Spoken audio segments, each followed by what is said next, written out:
Hello and welcome to Eyewitness Report. I am Jome Otaigbe. The unending disagreements between electricity distributors and consumers over poor services takes its toll on residents of Magboro and neighboring communities in Ogun State. Also, communities and public institutions in Cross River State are ravaged by erosion and rainstorm. These and more in a moment. Public demonstrations seem to be the way electricity consumers now express their grievances over erratic supply and outrageous estimated billings. Recently, residents of Magboro community in Obafemi Owode local government area of Ogun State told the same direction, seeking an end to electricity challenges in their area. The aggrieved residents accused the Ibadan Electricity Distribution Company of robbing them of power to give private individuals and companies. Although they are small in number, the voices of these residents of Magboro and Makogi communities in Ogun State could be heard loud and clear as they hit the road in a peaceful protest. They should disconnect us or they give us life. Great Magboro people! Great Magboro people! Great Magboro people! Armed with placards bearing their grievances, the group marches through the streets, drawing the attention of the public to the plight of their communities. Give us quality services or we stop seeing you. We are tired of not seeing light and we are paying bills every month. You can't give us 4 hours in 48 hours and expect us to pay 4,000 naira. You don't expect us to pay 7,500 for just 4 hours light. This raping is enough. Yes. This beating is enough. Yes. Great Magboro people. Yes. Did you not buy your transformer? Yes. Did you not buy your speakers? Yes. Did you not buy your cables? Yes. Did you not buy your lights? Yes. What did they give us? Nothing. Even to energize the pay, we pay them. Yes. So why are they denying us light? Going by the line of their song, the protesters obviously have their frustration pitched against the Ibadan Electricity Distribution Company. Are you not tired of this raping from IBEDC? Are we not tired of this darkness? When I moved in here in 2010, there was no light. We had to contribute as a resident. I contributed money to buy poles, wire, high tension, transformer. Then, when they wanted to energize, IBEDC told us that before they will come, we have to pay. We paid, they energized. And they said again that we have to write a written document stating that we donated the infrastructures to them. And we said, on a note, you must give us steady power supply. And up to date, since that time, IBEDC has failed. These are not immediate reasons for this protest, which they say is long overdue. Outrageous estimated billing, poor electricity supply, illicit disconnection are among other complaints and allegations. We may not have light for 12 hours in 5 days. It's uncalled for. I don't understand why they are collecting money. When we started up on everything we bought, they started with 2,500. We bought everything, every goddamn thing. They were collecting 2,500. Now we are paying 4,000, 5,000. Upon that, there won't be light. IBEDC is using an isolator to off our light in order to supply our neighborhood, who are using 16-hour supply every day, and they are paying 7,000 monthly. They charge them at 55 naira 46 kobo, and meanwhile they charge us at 28 naira 47 kobo. We are not seeing anything. Even our leaders, our CDC leaders, they are also a problem. They are not pressing this issue. I don't know if my IBEDC has been giving them something or we don't know. That's not the problem. That's not their own problem. But our problem is that they should press our issues. The protest gathers momentum as more people join in.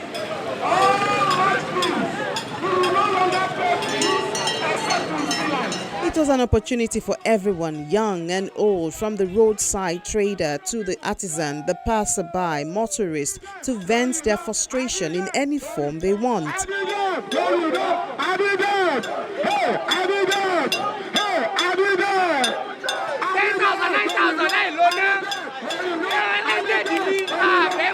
They are just scamming us. We don't get this light regularly. Among their demand is that the distribution companies should do a downward review of electricity billing. We want daily supply of electricity, averagely 18 hours per day. We are willing to pay for it. Okay, but if they cannot do that, then they should leave. The old arrangement we had rotationally is not working anymore, and no one is finding it funny. And that's why we are saying, let's let them come to the table and sit with us.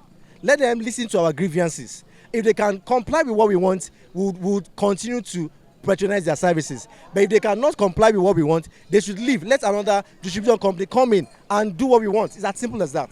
If they are not ready to give us quality light, we are not ready to pay. No quality light, no payment. They should stop giving us bills that we are not enjoying. We are tired.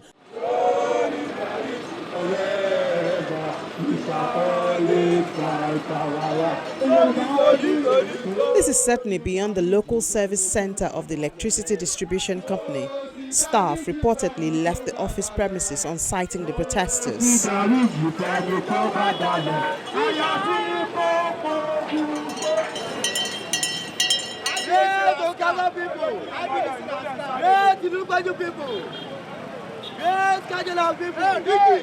However, the company is aware of the challenges in Magbura and Makogi communities. The regional head, Adimola Adewumi, explains what led to the poor power supply. The agreement earlier made was that we will be giving them certain hours of supply based on the availability from our TCN substation at Okearu. Presently, the energy that has been given has been pegged to about 10 megawatts. And right now, the capacity in that area requires between 35 to 40 megawatts. Over time, we actually made that agreement so that we can make available supply to the major axis, which is Mowe, Magboro, Ibafo axis. But what has happened over time is that such an environment is an ever-expanding environment, and there are new customers coming on board. So what we discovered is that the load capacity from each customer is increasing from the communities, and the existing capacity given from us, the supply from the TCN, is not adequate to meet up. So we had to readdress that arrangement. Otherwise, the supply will not go around the communities. For instance, in places like Ibafo, sometimes the energy, whenever we pick up the load that is supposed to go to them, the capacity, the load that they are now taking even exceeds the capacity that which is being given to them.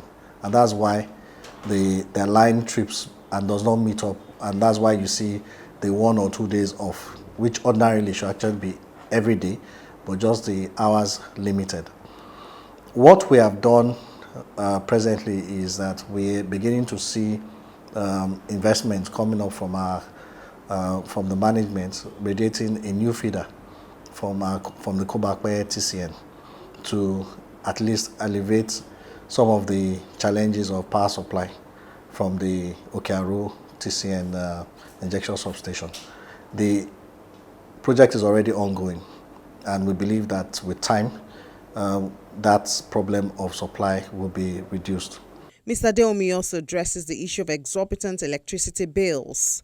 What has happened is that we have what we call the capping, the neck capping limit, which is the maximum limit of units that we can assign a customer who is not metered in our books. We have never exceeded that capping limit. What we experienced was that at the time when we had an initial issue where we placed them on the wrong band, they were supposed to be on band E, they were placed on a higher band. And we identified such areas, and we have actually reconciled those accounts and credited the customers back their amounts. We recently got agitations from the customers claiming that those bills were not reversed, and we've had several meetings, even involving NEC officials coming down to intervene into this matter. What we have told them is that individual customers can bring their bills and we review the bills given to them. And if we missed out some of these customers, we will do the necessary adjustments. So far, we have not really seen customers coming up with those bills. What we are seeing is a mass protest coming from the communities saying that all bills should be returned. Well, what we agreed with them was that they should bring those bills that were claimed to be on the wrong band, which is what we still have the challenge communicating with the community. The funding of power infrastructure is a major concern for consumers. Most often, members of communities, through self-help initiatives, purchase poles, cables, and transformers when they are meant to be provided by the distribution companies who make profits from their services. When the communities do not have the patience for us to come up and resolve those issues, they take it up by themselves. And the only way to hasten it is sometimes to let them know that if they cannot wait for such investment to come, and they choose to do it, then it means that they chose to do it voluntarily. We do not force anybody to buy meters, we don't to buy transformers. We don't force anybody to buy cables. But if they are unwilling to wait because we have a long queue sometimes, and because of this, the communities decide that they want to contribute towards supporting their communities. So we actually support that. And many times when they say that monies are being asked, I've challenged the communities that they should come up with a case and bring it forward. We are yet to see these cases because there's still allegations that we keep hearing, and nobody has actually brought a single case to my table. We are not perfect right now. We know that because we need to supply more. We know it's a viable environment, but when we don't have enough supply to give to them, then there's a limit to what we can do. And that is the agitation. We want them we want to appeal to them. They don't need to agitate. The light is at the end of the tunnel. We believe that things will get better. It's just a matter of time. The objectives of the National Mass Metering Program is also to accelerate the rate of metering in the country and to eliminate estimated billing. The initiative entails a collaboration involving the federal government, the electricity distribution companies, and local meter manufacturers to provide smart prepaid meters to all unmetered customers by 2023. But the projection appears to be having setbacks, as most discos are failing to meet the expectation of electricity consumers. This is one of the demands from the residents of Magboro. Presently, we have the federal government mass metering program. That's a national mass metering program. We're still in the phase 0 of this mass metering, which is supposed to be free to the customers, but is an expense to us. The first phase that has been given to us is about 104,000 meters, and we have a debt of about 1 million customers to be metered. So we have given priority to those feeders where there are higher supplies, and as we graduate down the phases, we will trickle the meters down to those areas where the supply is less adequate. We believe that the meters will get down to them.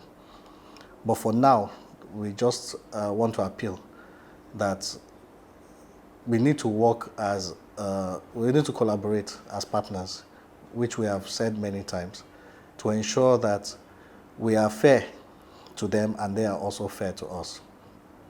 And that way we can work out a better arrangement. While the Ibadan Disco sues for understanding, the protesters insist they will continue their agitation until all their demands are met.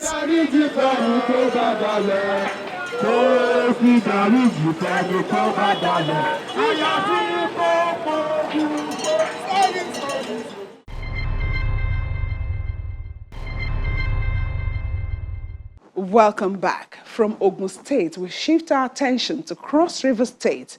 There, with a sad development involving lives and property. It's about the devastating effect of gully erosion, which is gradually eating up 6 communities, and the effect of rainstorm in some other areas of the state. Houses at the brink of collapse as land continued to be washed away by storm water resulting from heavy rains. I love your name.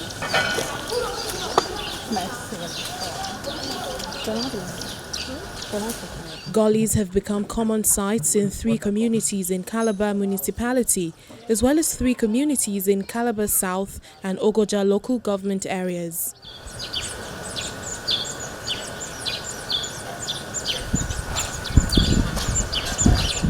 Already school has gone, about 10 blocks have gone, and already people farmland and houses have gone. Livelihood that people use the farmland to make their own way of living. But at the end of the day, we cannot get it anymore. Then we asked the World Bank to be an assistance to us. And once they empower the state government, definitely it will get to us. So that whatever empowerment we need to do, they'll tell us we'll also do, so that we can get this thing right.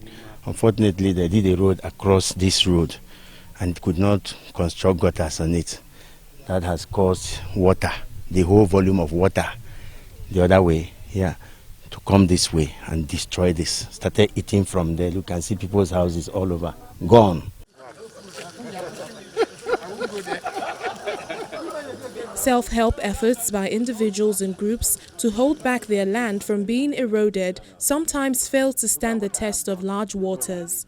Well, this big ravine you can see from Gully, from the beginning of where water was channeled, when the construction of this building of Mechanic Village was done. They channeled all the water through this pathway. So the things started eating up gradually from there. And now that we have all come back to our various houses, you really have to do something so that you can protect your bed.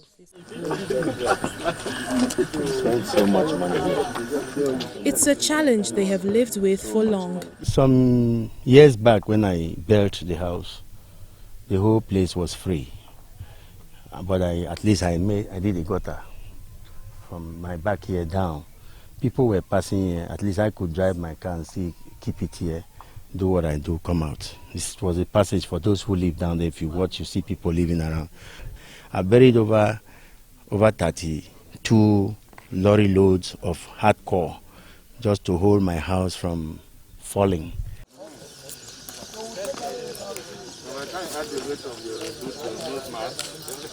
It was a relief in sight for residents when the communities were considered for the World Bank Gully Erosion Intervention Program in 2017 and being implemented by the Nigeria Erosion and Watershed Management Project. This was just 2019.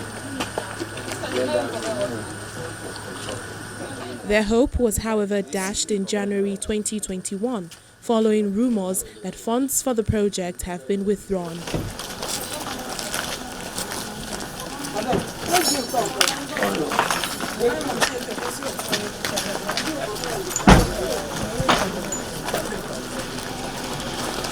The community leaders are worried about this development. We were heavily assured that the work shall commence soon. While waiting and hoping for the work to commence in earnest, we now have it on good authority that the World Bank, for reason that we are yet to come to terms with, directed the Cross River State Nigeria Erosion and Watershed Management to stop planned communication of civil work at our communities and return the money back to the World Bank, so that the money meant for our erosion site can be redeployed to other states in Nigeria. This decision of the World Bank is not only unjust, unequality, and unfair. It would amount to robbing Paul to pay Peter.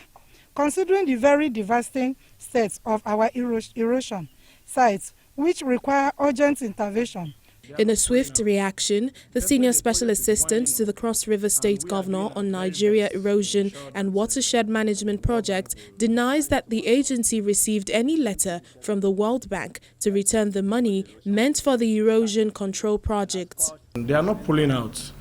Definitely the project is winding up, and we are doing our very best to ensure that the World Bank will see what they can do for the community. We've heard the community plight, and we thank them for their peaceful understanding among themselves and coexistence among themselves. There's a time frame for each project.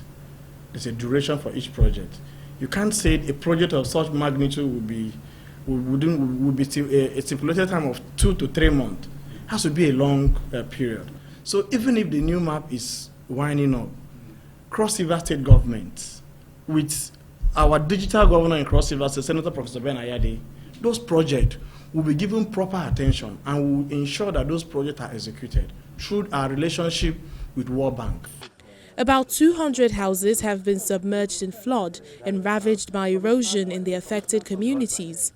Unless there is a quick intervention, these properties may also be washed away like many have, even as rainfall intensifies.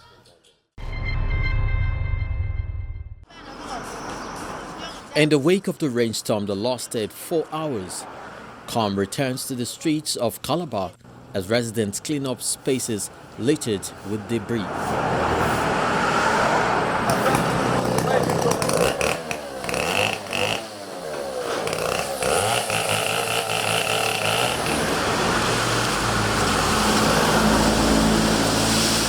The effect is devastating. Public infrastructure like power cables, streetlights are affected. Roofs of offices and residential buildings blown off as well.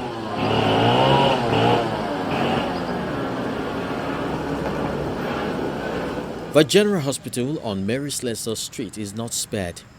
A video shot at night shows the extent of damage done to facilities in the postnatal ward.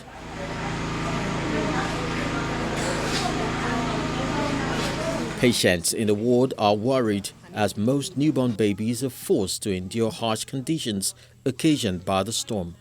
The rain come with wind, we soak, and the up was leaking. It leaked up the water from window. We soak here all, babies, mothers, some women that are bringing the theater. They soak. One was struggling to stand up. The attention of the Cross River State Commissioner for Health, Dr. Betta Edu, is drawn. She offers words of comfort to patients and staff. While I was coming in here, I saw that the glass at the theater was shattered. I also saw that some of the windows on my way here were equally affected. They were all shattered by that storm. So really we'll work on the roof and then we'll change all the windows almost immediately.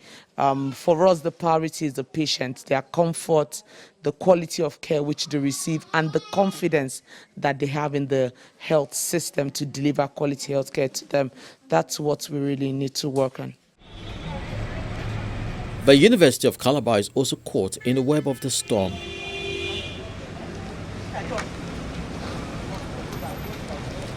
The destruction is massive here, leaving most of the buildings, including the Medical College, the Postgraduate School, Faculty of Education, Printing Press, the Senate Chambers, as well as lecture halls and hostels in a sorry state.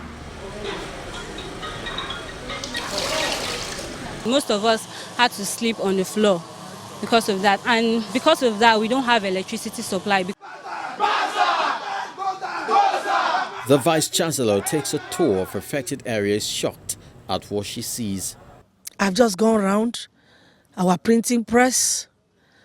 Oh my God, it's so sad.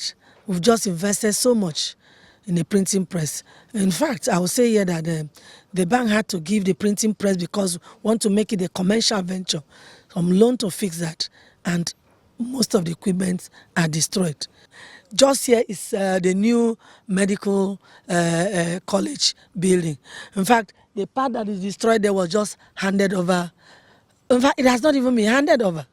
It has not been handed over. We just came like 2 weeks ago to inspect the facilities and were to do a formal handing over. That's what has happened. I don't know what else to say than perhaps to call on well-meaning Nigerians. Alumni, please come to our aid. The management of the institution is hoping the prompt intervention will come its way soon. For now, the cleanup continues. Many assume that the rainstorm is one of the worst in recent years.